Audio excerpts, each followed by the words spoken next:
Hello student, आज मैं BA second year में फ्रांस के संविधान में जो मौलिक अधिकार हैं इस पे चर्चा करूँगी।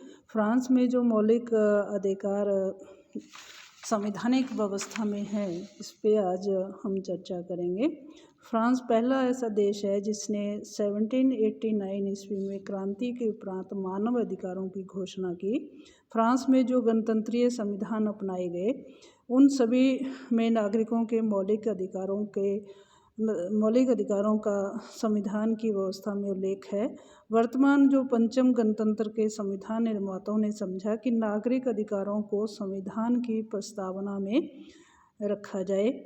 संविधान की प्रस्तावना में कहा गया कि फ्रांस की जनता 1789 में घोषित मानव अधिकारों तथा 1946 के संविधान की प्रस्तावना के अधिकार और कर्तव्यों को स्वीकार करती है। मानव अधिकार प्रस्तावना के अंग हैं। मानव अधिकार संविधान में जो प्रस्तावना में प्रमुख बातें अधिकारों के संबंध में कही गई हैं उनके प्रमुख बिंदु हैं। अधिकार पत्र संविधान की प्रस्तावना का अंग है। दूसरा कहा गया है कि प्रस्तावना में कि मौलिक अधिकार जो हैं उदारवादी और समाजवादी विचारधारा का समन्वय है। इन दोनों को मिलाकर के जो नागरिक की स्वतंत्रता, पाने का अधिकार और जो अधिकारों का उल्लेख किया गया है। समाजवादी विचारधारा की व्यवस्था का भी अंग कहा गया है। विशेष बात यह है कि नागरिकों को हड़ताल करने का अधिकार भी दिया गया है तथा श्रमिक वर्ग के अधिकारों की अपेक्षाकृत अधिक विस्तार के साथ इसमें उल्लेख किया गया है। तीसरी जो प्रमुख जो बात है अधिकारों के संबंध में प्रस्तावना में वह है अधिकारों की रक्षा के लिए कोई संवैधानिक व्यवस्था नहीं की गई है। अधिकारों का अतिक्रमण होने पर क्या किया जा सकता है इस संबंध में संविधान जो है मौन है, जिस वजह से संविधान के अधिकार जो नागरिकों को दिए गए हैं अगर उनका उल्लंघन कोई सरकार करती है तो वो कानून के द्वारा उनको सुरक्षा प्राप्त नहीं है। न्यायालय में वो नहीं जा सकते हैं सरकार के खिलाफ। चौथा जो है इसके संबंध में वो है कि फ्रांस का संविधान अन्य देशों के नागरिकों को भी अधिकार देता है।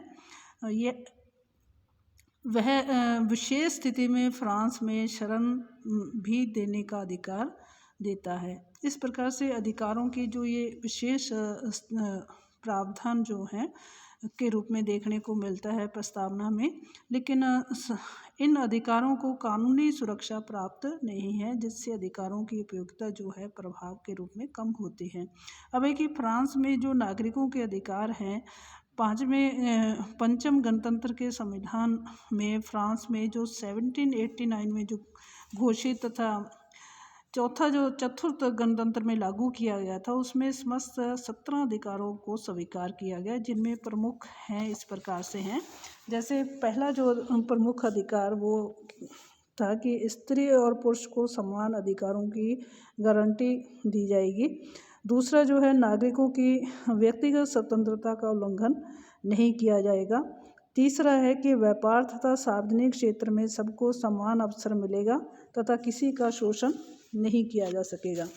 चौथा जो अधिकार दिया गया प्रश्न वो है कि संविधान की भावना के अनुरूप सभी को समूह, संघ, संस्था के संगठन की स्वतंत्रता होगी।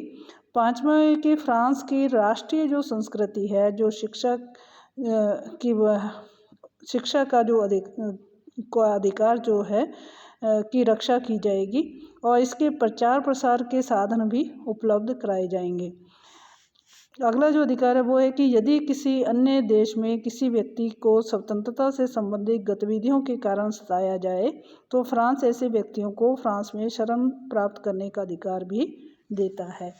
अगला जो अधिकार है कि प्रत्येक व्यक्ति का कर्तव्य है कि वह काम करे, उसे काम पाने का अधिकार है। किसी भी व्यक्ति को अपने काम या नौकरी में अपने जन्म, अपने मत या विश्वास के कारण कोई हानि नहीं पहुंचाई जाएगी। अर्थात इनके आधार पर कोई भेदभाव किसी नागरिक के साथ नहीं होगा। सभी नागरिकों को बिना किसी भेदभाव के काम करने और काम पाने का अधिकार है। अगला जो अधिकार है वो है कि प्रत्येक व्यक्ति के अधिकारों और हितों की रक्षा करने का भी अधिकार है, और ट्रेड यूनियन जो हैं वो इसमें सम्मिलित हो सकती हैं।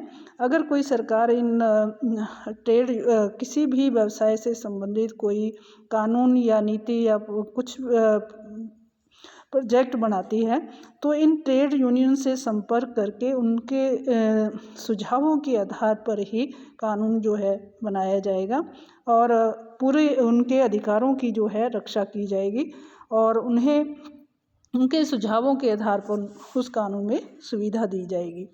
इस प्रकार से क्या है कि हर नागरिक को अपने अधिकारों की रक्षा करने का अधिकार है। अगला जो अधिकार है कि नागरिकों को हड़ताल करने का भी अधिकार प्राप्त है। इस अधिकार का प्रयोग कानून की सीमाओं के भीतर रहते हुए ही किया जा सकता है। नागरिकों को ये एक संविधान में अलग से हड़ताल करने का अधिकार दिया गया है कि वो अपने विचारों, अपने हितों के, अपनी सुविधा को, अपनी सुरक्षा को प्राप्त करने के लिए हड़ताल कर सकता है, लेकिन उसे कानूनी सीमाओं में रहकर ही वो ऐसा कर सकता है। हड़ताल करने का जो ये अधिकार दिया गया है वो एक दबाव के रूप में अपने विकास की और सुविधा की और सुरक्षा के उद्देश्य को प्राप्त करने के लिए नागरिक जो हैं इसका इस्तेमाल कानून की सीमाओं में रहते हुए कर सकते हैं। अगला जो अधिकार है वो है प्रत्येक श्रमिक अपने प्रतिनिधियों के माध्यम से व्यवसाय के प्रबंध और काम करने की दशाओं में सामूहिक सौदे में भाग ले सकता है। प्रत्येक नागरिक को ये अधिकार है कि वो व्यवसाय के प्रबंध में किसी भी काम को करने के लिए वो मिल कर के सौदे जो हैं कर सकते हैं। ये वो अपनी प्रतिनिधियों के माध्यम से ये उसे अधिकार है कि वो सामूहिक सौदे जो हैं कर सकते हैं। अगला जो अधिकार है कि राष्ट्र प्रत्येक व्यक्ति और परिवार को उनके विकास हेतु उचित व्यवस्था के विश्वास भी दिलाता है। अगला जो अधिकार है वो है कि सभी नागरिकों को, विशेष रूप से बालकों को, माताओं को, बूढ़े व्यक्तियों को उनके स्वास्थ्य की रक्षा और सुरक्षा के रूप में आराम और अवकाश की भी गारंटी देता है। तो ये एक नागरिकों को अधिकार है कि वो अपने स्वास्थ्य की सुरक्षा के लिए भौतिक सुविधा और अपनी रक्षा के लिए वो मांग कर सकता है और आराम के लिए उसकी सुरक्षा को सुनिश्चित करने के लिए अवकाश की गारंटी भी दी जाती है। अगला जो है वो है कि राष्ट्र सभी बालकों और प्रौढ़ शिक्षा, व्यावसायिक प्रशिक्षण, संस्कृति के समान लाभों की गारंटी भी प्रदान करता है। धर्मनिरपेक्ष और सार्वजनिक शिक्षा की व्यवस्था करना राज्य का कर्तव्य है कि सभी नागरिकों को बिना किसी भेदभाव के धर्मनिरपेक्षता को आधार बनाते हुए निःशुल्क सार्वजनिक शिक्षा की व्यवस्था करे, जिससे कि अच्छे चरित्र के नागरिक भविष्य में राष्ट्र को प्राप्त हो सकें। ये राज्य का कर्तव्य है कि शिक्षा की सार्वजनिक व्यवस्था निःशुल्क रूप से बिना किसी भेदभाव के सभी को मिलने का अधिकार जो है ये है और राज्य का ये कर्तव्य है कि ये व्यवस्था सुनिश्चित करे। अगला जो अधिकार है वो है अधिकारों और कर्तव्यों की समता के आधार पर किसी के आधार पर जाति, धर्म आदि के आधार पर भेदभाव नहीं किया जाएगा। फ्रांस अपनी जनता के साथ मिलकर एक संघ का निर्माण करता है कि फ्रांस के जो नागरिक हैं उनको सभी के साथ एक इन अधिकारों ये अधिकार दिए जाएंगे, किसी के साथ कोई भेदभाव नहीं किया जाएगा।